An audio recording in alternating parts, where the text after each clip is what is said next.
एक जन माध्यम के रूप में रेडियो का महत्व और उपयोगिता सर्वविदित है। एक शताब्दी से भी अधिक समय से रेडियो सूचना, मनोरंजन और शिक्षा के क्षेत्र में अपने दायित्वों का सफलतापूर्वक निर्वहन कर रहा है। विभिन्न स्रोतों से प्राप्त रिपोर्ट के अनुसार वर्तमान समय में भी रेडियो को दुनिया में सबसे अधिक विश्वसनीय तथा उपयोग में लाए जाने वाले माध्यम का स्थान प्राप्त है। समाज के व्यापक स्तर तक अपनी पहुंच बनाने तथा सामाजिक वैविध्य को प्रभावित और परिमार्जित करने में रेडियो अग्रणी है। वैश्विक स्तर पर रेडियो की इसी प्रतिष्ठा को सम्मानित करने के उद्देश्य से हर वर्ष 13 फरवरी का दिन विश्व रेडियो दिवस के रूप में मनाया जाता है। यूनेस्को द्वारा 2012 में आहूत अपने सामान्य सत्र में 13 फरवरी को विश्व रेडियो दिवस के रूप में अंगीकृत करने का निर्णय लिया गया था। तब से प्रतिवर्ष किसी भाव या थीम पर वर्ल्ड रेडियो डे या विश्व रेडियो दिवस मनाने की परंपरा चली आ रही है। इस बार वर्ल्ड रेडियो डे की थीम है radio, a century informing, entertaining and educating. एक विधा के रूप में रेडियो ने भारत में एक लंबा सफर तय किया है। जनवरी 1936 में इंडियन स्टेट ब्रॉडकास्टिंग सर्विस से आरंभ हुआ था प्रसारण का सफर। उसी वर्ष जून में इंडियन स्टेट ब्रॉडकास्टिंग सर्विस से बदलकर इसका नामकरण किया गया ऑल इंडिया रेडियो। 21 वर्ष बाद 3 अक्टूबर 1957 को ऑल इंडिया रेडियो का नाम आकाशवाणी किया गया। आकाशवाणी अपने इसी नाम के साथ जनसामान्य में लोकप्रिय हुआ और आज भी भारत में रेडियो विधा के ध्वजवाहक के रूप में स्थापित और सम्मानित है।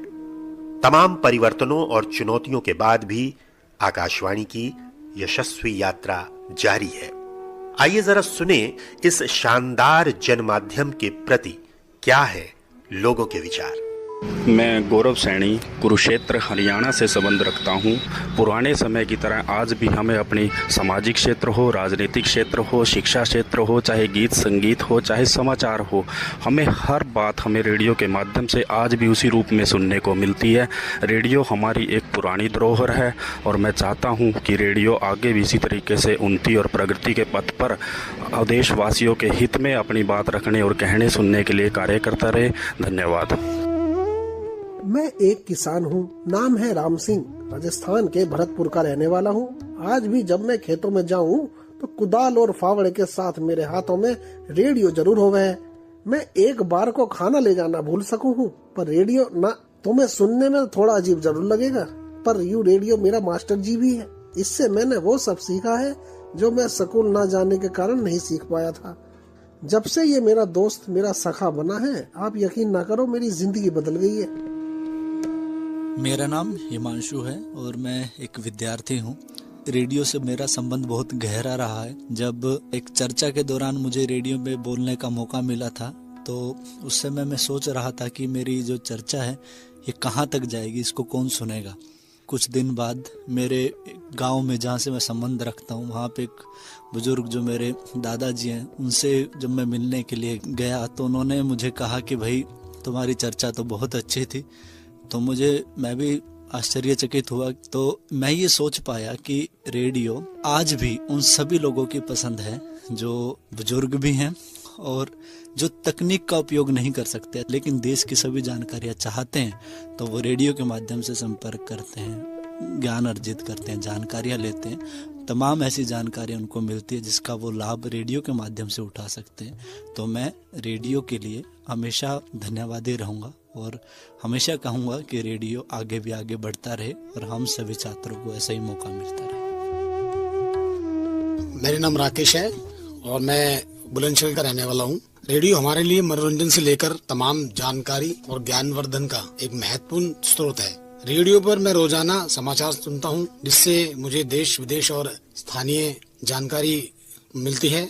इसके अलावा रेडियो पर प्रसारित होने वाले खेती बाड़ी से जुड़े कार्यक्रमों के जरिए कृषि के बारे में जानकारी प्राप्त होती है। मेरे दिन की शुरुआत ही रेडियो से होती है। मैं कहीं भी जाता हूँ रेडियो साथ लेकर चलता हूँ।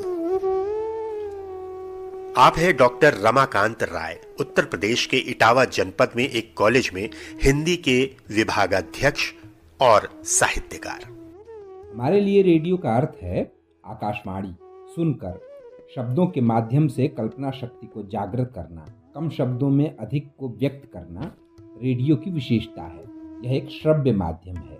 इसमें हम ध्वनि तरंगों को सुनकर शब्दों का अनुमान करते हैं। यह हमारी कल्पना शक्ति का विस्तार करती है, हमारे सोचने समझने के दायरे को बढ़ाती है।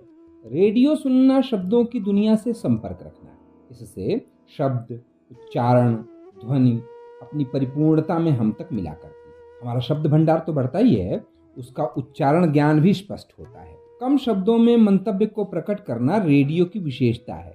आज संचार के कई माध्यम आ गए हैं जिनसे भरपूर मनोरंजन हो रहा है और आवश्यकता की पूर्ति भी हो रही है, लेकिन रेडियो का महत्व अपना ही है। सुदूर क्षेत्रों में ध्वनि तरंगों के बूते यही पहुंच सकने में सक्षम भी है।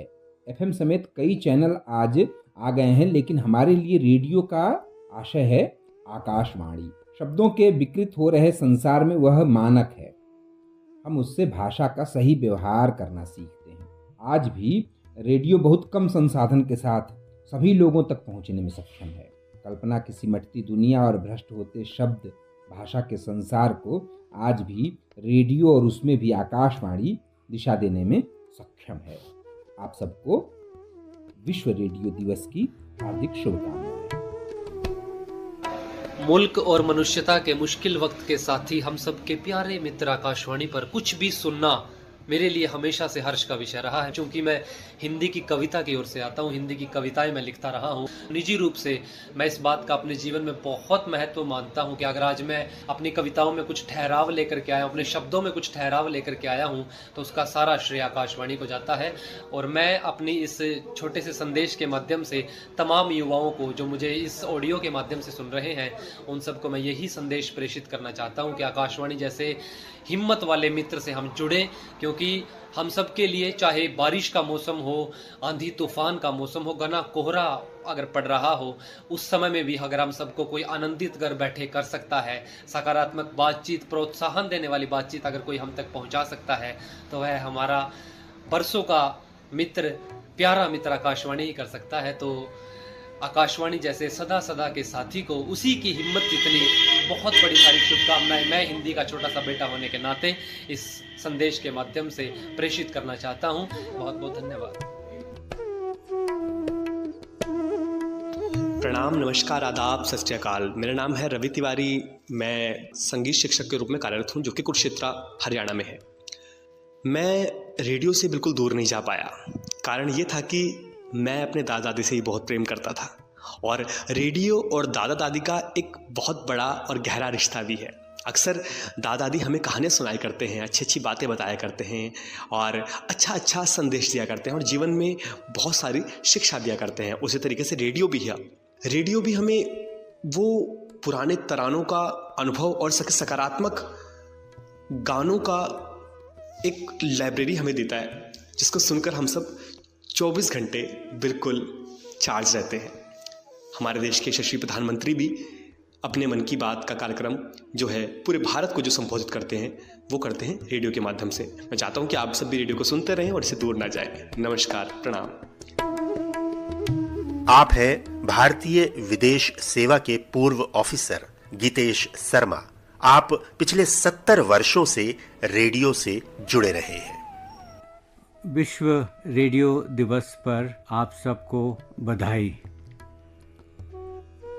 मेरी शुरुआत रेडियो से 1960 दशक से थी और इस दौरान रेडियो में कई परिवर्तन हुए और इसका मैंने देखा भी और अनुभव भी किया। और इतना सफ़र करने के बाद जब मेरी उम्र 60 साल से भी अधिक है, मुझे लगता है कि आज भी रेडियो का उतना ही महत्व है जितना कि 40-50 साल पहले मैंने देखा था। तो इसलिए मैं फिर से ये कहना चाहूँगा कि विश्व रेडियो दिवस के अवसर पर हम लोग इस दिवस को मनाएं अच्छी तरह, और रेडियो के कर्मियों को मैं बधाई देना चाहता हूं तहे दिल से। धन्यवाद। नमस्कार, मैं प्रखर श्रीवास्तव लखनऊ से। आकाशवाणी का संबंध जो मुझसे है वो सूचना के संदर्भ में है, समाचार के संदर्भ में है, और मैं ये महसूस करता हूँ कि आकाशवाणी सूचनाओं के तर्ज पे जितनी विश्वसनीय है, जितनी दूरगामी है, उतने अन्य स्रोत कोई भी उसके विकल्प के रूप में मौजूद नहीं है। देश भर में आकाशवाणी लोग सुनते हैं, और उसका एक दूसरा कारण ये भी है कि उनकी वो विविध भाषाओं में समाचारों को पेश करते हैं, और देश के अलग अलग कोने में अलग अलग श्रोता अपनी भाषाओं में समाचारों को जब सुनते हैं तो वो अधिक रुचिपूर्ण तरीके से राष्ट्रीय और अंतर्राष्ट्रीय विकास के बारे में जानकारी रख पाते हैं। और उनके तमाम कार्यक्रम जो है, समाचार प्रभात, समाचार संध्या, समाचार प्रति घंटा, तो ये बड़े दुर्लभ हैं कि हर क्षण जो है अपडेट रखते हैं अपने श्रोताओं को। तो इसलिए आकाशवाणी महती भूमिका अदा करता है। भौगोलिक आपदाओं के समय रेडियो एक ऐसे माध्यम के रूप में उभरता है जो अपनी सरल तकनीक की वजह से लोगों तक सूचनाएं संप्रेषित करने में सक्षम है। रेडियो ने अनेक ऐसी आपदाओं के अवसर पर अपनी इस क्षमता का प्रदर्शन भी किया है।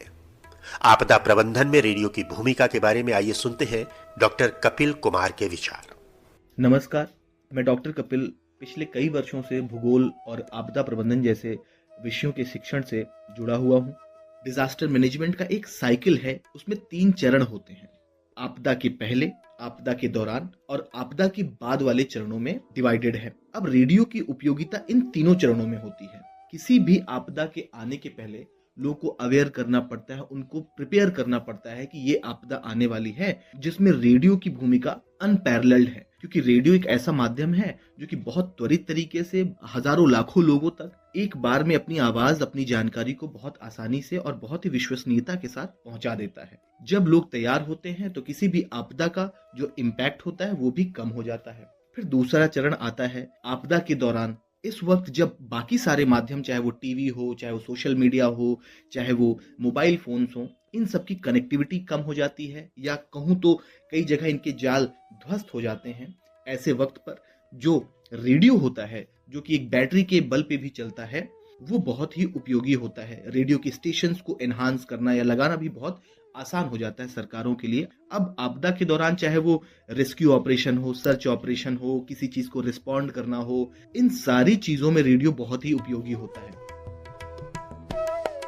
अगर हम याद करें तो केदारनाथ त्रासदी के दौरान नेपाल में जब अर्थक्वेक आया था, और हमारे जो तटीय इलाकों में अक्सर चाहे वो मिचुआंग साइक्लोन हो, चाहे वो फानी रहा हो, हुदहुद रहा हो, इन सब के दौरान उड़ीसा गवर्नमेंट ने, आंध्र प्रदेश गवर्नमेंट ने रेडियो के उपयोग पर आपदा प्रबंधन में बहुत ही ज्यादा बल दिया था। आपदा के बाद के दौर में रेडियो बहुत उपयोगी हो जाता है जब लोग बहुत ही हताश और परेशान होते हैं। हम इस दौर में रिकवरी और रिकंस्ट्रक्शन करना चाहते हैं। इस रिकवरी और रिकंस्ट्रक्शन में केवल हम फिजिकल बिल्डिंग्स नहीं, मानसिक तौर पे भी लोगों की रिकवरी और रिकंस्ट्रक्शन हो, जिसमें रेडियो बहुत ही अच्छी भूमिका निभाता है। चाहे वो शेल्टर के बारे में बता के, दवाओं और राशन के बारे में जानकारी उपलब्ध करा करके, या फिर मानसिक तौर पे लोगों को सक्षम और सबल बनाने के लिए कुछ ऐसे प्रोग्राम्स जारी कर सकता है जो लोगों को मजबूत बनाए। कम्युनिटी रेडियो, हैम रेडियो, जिनका इस्तेमाल इंडिया में भी बहुत हद तक हो रहा है, लेकिन इसको हम किस तरीके से नई टेक्नोलॉजी के साथ, छोटे छोटे डिवाइसेस में, या फिर इसके उपयोग और इसका जो प्रचलन है उसको हम किस तरीके से बढ़ा सकते हैं। ऐसे वक्त में जब यूनाइटेड नेशंस की IPCC 6 रिपोर्ट ने भी ये सजेस्ट किया है कि आने वाले वक्त में क्लाइमेट चेंज और ग्लोबल वार्मिंग की वजह से ये जो आपदाएं हैं, इनकी आवृत्ति में भी और इनके प्रभाव में भी बहुत ही ज्यादा वृद्धि होने वाली है। इसका मतलब ये है कि आने वाले समय में आपदाएं ज्यादा आने वाली हैं। इसीलिए हमको आज जरूरत है कि रेडियो की उपयोगिता और उसके महत्व, उसके प्रचलन में भी वृद्धि की जाए। उत्तराखंड में केदारनाथ की त्रासदी हम सबको याद है। आइए सुनते हैं आपदा के उसी समय रेडियो ने किस तरह अपनी भूमिका का निर्वहन किया था। मैं डॉक्टर योगेश धस्माना, स्वतंत्र पत्रकार, उत्तराखंड। मैं समझता हूं कि आज 21वीं सदी में भी आकाशवाणी की जो उपादेयता है वो अन्य किसी माध्यम से कहीं ज्यादा प्रभावी है। मुझे आज भी याद है कि 2013 में जो केदारनाथ में जल आपदा आई थी, उस दौरान सबसे विश्वसनीयता किसी माध्यम की थी तो आकाशवाणी की थी। किस तरीके से बद्रीनाथ में या केदारनाथ में या उसके नीचे के जो बसाहत वाले क्षेत्र थे, उनमें किस तरीके से आकाशवाणी ने अपने नियमित समाचार बुलेटिन के साथ साथ अपने निजी संसाधनों से बिना पैसा व्यय किए हुए भी जिस तरीके से सूचनाओं को एकत्र किया और जनता की समस्याओं के साथ साथ प्रशासन और शासन की योजनाओं को भी जनता तक पहुंचाने का काम किया, वो एक अभूतपूर्व था। और मैं ये उम्मीद करता हूं कि आज भी पर्वतीय क्षेत्रों में, खासकर जो बॉर्डर डिस्ट्रिक्ट्स हैं हमारे, जो आपदाओं का एक क्षेत्र रहा है, अगर मैं चमोली की बात करूं तो 72 गांव आज भी चिन्हित हैं आपदा से ग्रस्त, जिनको रिहेबिलिटेट किया जाना है।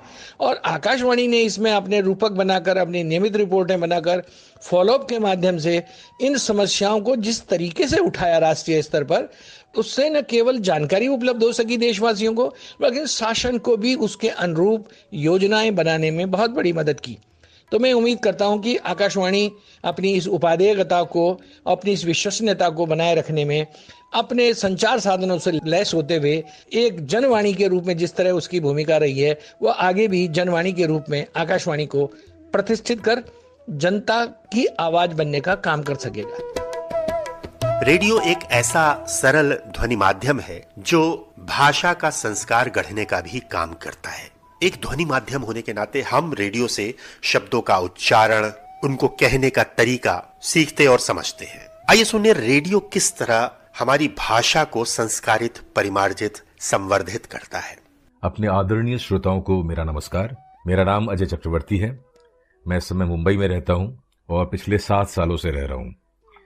और मैंने अनेक फिल्म्स, OTT प्लेटफॉर्म के प्रोजेक्ट्स, टीवी धारावाहिक, टीवी विज्ञापनों में काम किया है। कई प्रोजेक्ट्स में मैंने वॉइस ओवर और डबिंग भी की है। आवाज तो ईश्वर द्वारा मिली है, लेकिन मेरा सौभाग्य था कि सन 2000 में जब मैं इलाहाबाद में था तो वहां के आकाशवाणी केंद्र से जुड़ने का मुझे सौभाग्य प्राप्त हुआ। और वहां मैंने अभिनय, या कह सकते हैं मैंने आवाज अदायगी की बारीकों को मेरे अग्रजों से समझा, सीखा, और उसी तैयारी की बदौलत मैं आज धीरे धीरे इस चुनौतीपूर्ण क्षेत्र में अपनी राह बना रहा हूं। अगर कुछ यहाँ की बातें करें तो अक्सर मुझे ये कॉम्प्लीमेंट मिलता है, लोग प्रशंसा करते हैं कि आपका तलफ़ुज़ बहुत साफ है, आपकी हिंदी बहुत अच्छी है, आपकी उर्दू भी कमाल की है, क्योंकि यहाँ पे बहुत ज़्यादा लोग उर्दू समझते नहीं हैं। एक बहुत मज़ेदार वाक़या था जहाँ पे एक मैंने विज्ञापन किया था जिसमें मैंने अदायगी की थी, मैंने अभिनय किया था, एक कैरेक्टर किया था। और मज़ेदार बात यह है कि जब डायरेक्टर ने उस पूरे विज्ञापन को देखा तो उन्होंने मुझसे आग्रह किया कि उसके साथ जो वॉइस ओवर है उस विज्ञापन के लिए वो मैं ही करूं। और अब आप समझिए कि मेरे लिए कितने अचरज की बात थी कि शायद उन्होंने, चूंकि वॉइस ओवर जो है वो मेरी आवाज में कर दिया, इसलिए मेरे कैरेक्टर की आवाज जो है उन्होंने डब करवा दी किसी और कलाकार से। और अंत में यही कहूंगा कि रेडियो एक बहुत ही जबरदस्त माध्यम है और खासतौर से मेरे लिए ये एक बहुत ही लाभदायक सिद्ध हुआ, क्योंकि आवाज के साथ जो उसके साथ उसकी अदायगी होती है, उसकी बारीकियों को, वो मैंने 16 साल बैठ के सीखा और उसका फायदा मुझे आज तक मिल रहा है। सुना ना आपने, रेडियो किस तरह हमारी आवाज को मांझने का काम करता है। जाने कितने लोगों ने रेडियो सुन सुनकर भाषा का संस्कार सीखा होगा। बदलते समय में रेडियो के सामने नई चुनौतियां आती रहती हैं। आइए सुने वरिष्ठ पत्रकार और इलाहाबाद विश्वविद्यालय के सेंटर ऑफ मीडिया स्टडीज के प्रमुख डॉक्टर धनंजय चोपड़ा क्या बता रहे हैं। एक ऐसे समय में जब आर्टिफिशियल इंटेलिजेंस की दुनिया बड़ी हो रही है, रोबोटिक्स की दुनिया बड़ी तेजी से बड़ी हो रही है, स्क्रीन पर लोग आंख अड़ाए हुए हैं और हमसे ये कहा जा रहा है कि हमें ऑडियो की दुनिया की ओर लौटना पड़ेगा।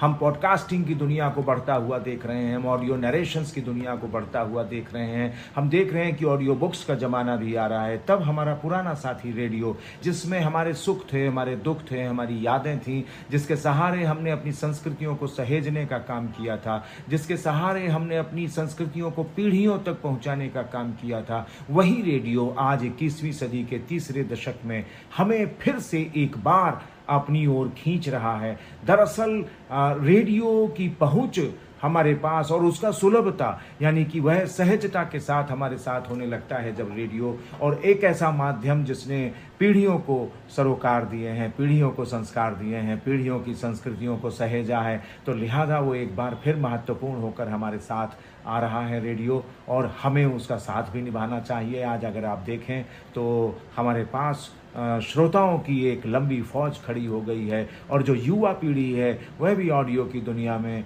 अपने आप को प्रस्तुत करने में, माहिर बनाने में लगी हुई है। लगातार बहुत सारे ऐसे आवाज़ें, पुख्ता आवाज़ें हमारे सामने आ रही हैं जिनको अभी तक हमने नहीं सुना था, उनको भी सुनना जा रहा है। ये समय ही ऐसा है कि नई नई नवाचार किया जाए, और ऑडियो की दुनिया में तो ऐसे नवाचार हो रहे हैं जिनसे ये लगता है कि आने वाली दुनिया में रेडियो, आने वाले समय में जो रेडियो होगा वो एक अद्भुत अप्रतिम तरीके से हमारे साथ होगा। मैं ये मानता हूँ कि रेडियो की दुनिया हमेशा हमारे साथ रही है और रहेगी, क्योंकि जितनी सहजता से, जितनी सुलभता से हम अपनी संस्कृतियों को, अपने सरोकारों को और अपने संस्कारों को रेडियो के माध्यम से अपनी पीछे आ रही पीढ़ियों तक पहुंचा सकते हैं, उतनी सहजता और सरलता से अन्य किसी माध्यम से नहीं पहुंचा सकते हैं। आप हैं दिल्ली से शमा, रेडियो से एक अरसे से जुड़ी हुई है। जब मुझे लफ्ज़ों की पूरी समझ भी नहीं थी, तब से मैं रेडियो सुन रही हूँ। बचपन का याद है मुझे, विविध भारती, छाया गीत बहुत अच्छा लगता था, अपनी बहन के साथ सुनती थी। अच्छा, खाली गाने ही नहीं, स्टोरीज हैं, इंटरव्यूज़ हैं, सभी पसंद थे। टीवी जब इतना पॉपुलर नहीं था, उसके बाद जब FM आया, मेरी शादी हो गई। ज़्यादातर प्रोग्राम, गज़ल, सॉफ्ट म्यूज़िक सब बस रेडियो चला देना सुबह और सुनते रहें और काम करते रहें। बहुत मज़ा आता था। होस्ट कभी कॉलर से बात करते थे, बहुत सारे प्रोग्राम आते थे। रेडियो का अपना ही मज़ा है, काम चल रहा है, एंटरटेनमेंट भी हो रहा है, टाइम का पता ही नहीं चलता था। अच्छा, खाली हमने सुनना ही नहीं है, नॉलेज भी काफ़ी बढ़ती थी हमारी इससे। मैं कानपुर से अनीता मिश्रा। मुझे आकाशवाणी के लिए यही कहना है कि इसका बहुत अहम रोल बचपन से लेके आज तक जिंदगी में रहा है। कोई भी काम करते हुए बैकग्राउंड में ये हमेशा चलता रहता है, और खासकर हम जैसे म्यूजिक प्रेमी जो बिना म्यूजिक के कुछ भी नहीं कर सकते हैं, उनके लिए तो इसका बहुत ही इम्पोर्टेंट रोल है। इवन वर्क प्लेस में भी काम से थोड़ा जब रिलैक्स करने का मूड हुआ, कुछ देर के लिए आकाशवाणी सुन लिया, तो ये एक तरह से दिन भर किसी न किसी तरह से साथ रहता है। विश्व रेडियो दिवस रेडियो की विधा को एक माध्यम के रूप में मनाने का अवसर है। साथ ही ये दुनिया भर में रेडियो प्रसारकों के मध्य अंतर्राष्ट्रीय सहयोग स्थापित करने और सुदृढ़ करने का भी अवसर प्रदान करता है। इस दिवस को मनाने के पीछे कुछ मुख्य उद्देश्य भी हैं, जैसे जन सामान्य में लोक प्रसारण के मानक तय करना और जागरूकता का प्रसार, अंतर्राष्ट्रीय प्रसारकों के मध्य अंतर संबंधों को सुदृढ़ करना और मुक्त तथा स्वतंत्र रेडियो को बढ़ावा देना। भारत में एक लोक प्रसारक के रूप में आकाशवाणी सतत इस कार्य में अग्रसर है और विश्व रेडियो दिवस के अवसर पर अपने इस संकल्प हेतु प्रतिबद्ध है।